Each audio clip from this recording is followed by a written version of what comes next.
Ever feel like, your brain is just like wired for a good debate, like a real battle of ideas? Oh, yeah. Well, get this. Today's deep dive is practically written for that. We're talking cosmic chess match, and the stakes are huge, GE. We're talking high stakes even for the gods. Exactly. We're diving into this epic standoff between Athena, goddess of wisdom, and Gabriel, who you've heard of, right? Messenger, Archangel, the whole bit. Two forces that just seem completely opposed. Right. But the interesting thing is they need something from each other, which I know, right? It's not like Gabriel's just, dropping by Mount Olympus for a casual chat. Like, hey, Athena, what's up? Right. He's seeking her out specifically, which begs the question, what's the big deal that only Athena can help with? And that's where the text gets really fascinating, at least for me, because it kind of sets up this clash of philosophies, not just godly powers, but how they see the universe. Okay, I'm intrigued because you've got Athena, who is the strategist. Trojan War, that giant horse. Oh, yeah. That's all her. She's not going to be easily swayed. Exactly. You don't become the goddess of wisdom by taking things at face value. Right. So how does that play out when you're dealing with someone like Gabriel? This is the angel who announced the coming of Jesus. You know what I mean? That's not your average interdimensional telegram. Exactly. And that's where this text we're looking at gets really, really interesting, because it kind of highlights this tension. We always talk about it between choosing our own path and this idea of a predetermined plan. Oh, man, the old free will versus destiny debate. Yeah.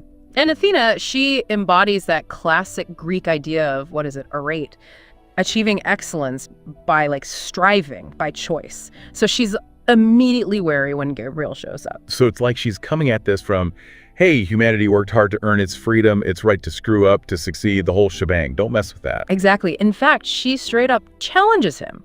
The text actually has her asking what's in it for humanity. She's demanding accountability right off the bat. I love that. I'm all about wisdom, but I also need receipts, Gabriel. Right. It's like this sense that even the gods, they got to play by some rules when it comes to messing with us mortals, Which, that's kind of reassuring in a weird way. There are limits, even for them. Totally. Yeah.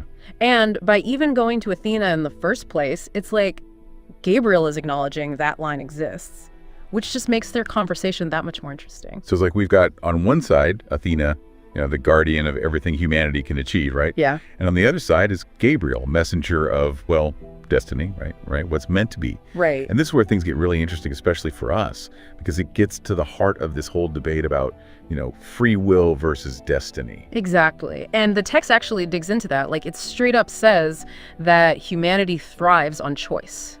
It's what gives our actions meaning, our struggles, our triumphs. But then it's like, hold on, here's Gabriel, who's basically saying, hold on, there's this bigger picture, a bigger plan that, you might not see yet. Which, okay, I have to admit, can be kind of comforting sometimes, right? Yeah. Have you ever had those moments where it's like a random encounter, a lucky break, you almost feel like it was meant to be? Oh, totally. Some force beyond you nudged you in the right direction. That's kind of how they describe divine intervention in this text. Yeah, and it taps into this very human need, this desire for meaning, right? To feel like we're not just, wandering through chaos, that maybe, just maybe, there's a guiding hand out there. Exactly.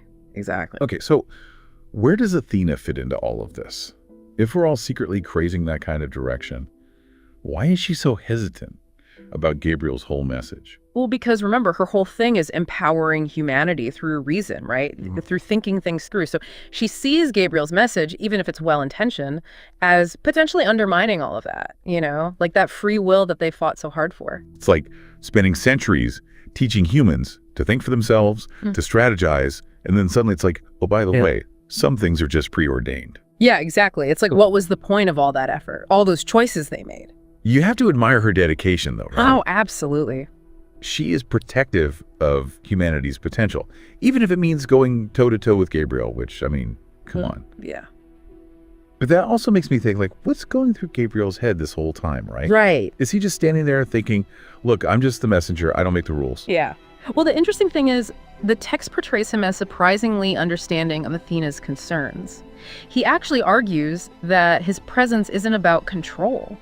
It's about support. Imagine, right, you're feeling lost, completely overwhelmed by choices. Maybe, just maybe, that little nudge, that sense of a bigger picture actually becomes a source of comfort. Okay. It's a way to navigate all that chaos. Okay, I can see that.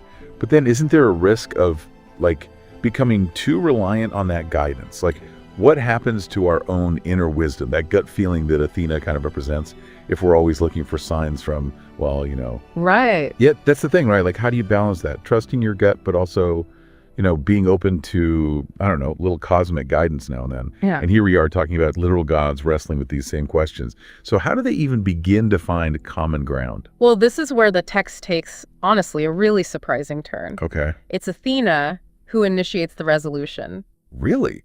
I would have thought Gabriel, messenger of peace, all that would be the one extending the olive branch. Right. You'd think so. But remember, we're talking about Athena here. Wisdom, capital W. Sure. And sometimes the wisest thing you can do is admit you don't have all the answers. There's this amazing moment where she acknowledges her understanding has limits, even hers. Wow. She basically asks Gabriel, and I'm paraphrasing here, but it's something like, okay, let's say humanity accepts this guidance, this, divine plan. What's the end game? What are we working towards here? So she's not just like blindly opposing everything. She's trying to understand the why of it all. Exactly. Which I think is a lesson for all of us, right? For sure. And Gabriel's response is really important. He doesn't talk about controlling everything, dictating every little outcome. Instead, he keeps coming back to this idea of awakening. He's saying that divine guidance is about helping humanity reach its full potential. Okay, so not so much taking the wheel from us, but maybe giving us a better map. Is that? That's a great way to put it, actually. It's like he's saying, you still make the choices, but now you've got a better understanding of what those choices mean. The consequences. Yeah, the consequences, how everything's connected. I can see why that would appeal to Athena, Yeah, it's still about empowering humanity, not controlling it. Exactly. And that's what I find so fascinating about all of this. It's this idea that wisdom and faith, they don't have to be enemies. They can work together. Like, we can use logic, our Athena-given brains, to plan and strategize, right? But there's also room for that sense of something bigger, that Gabriel-esque guidance, especially when we're feeling lost. It's like we all have both of those impulses within us. And maybe finding that balance is the real key. Right. And this is a big A&D. The text doesn't wrap everything up in a neat little bow. You know what I mean? Like, yeah, Athena agrees to hear Gabriel out. They're going to work together. But she leaves him with this warning. It's like, don't mistake guidance for control. Humanity's freedom is not yours to gamble with. That's right. And tense is a good word for it. So even after this whole divine intervention, this meeting of the minds, it's not like a done deal. Not at all. And that's why this story resonates so strongly today, I think. Because we're still wrestling with these same questions. We have that drive to forge our own path, but also that yearning for meaning, for something bigger than ourselves. It's like those two forces, that tension. Yeah. That's what makes us human. And what a fascinating, messy, never-ending adventure that is, right? You said it.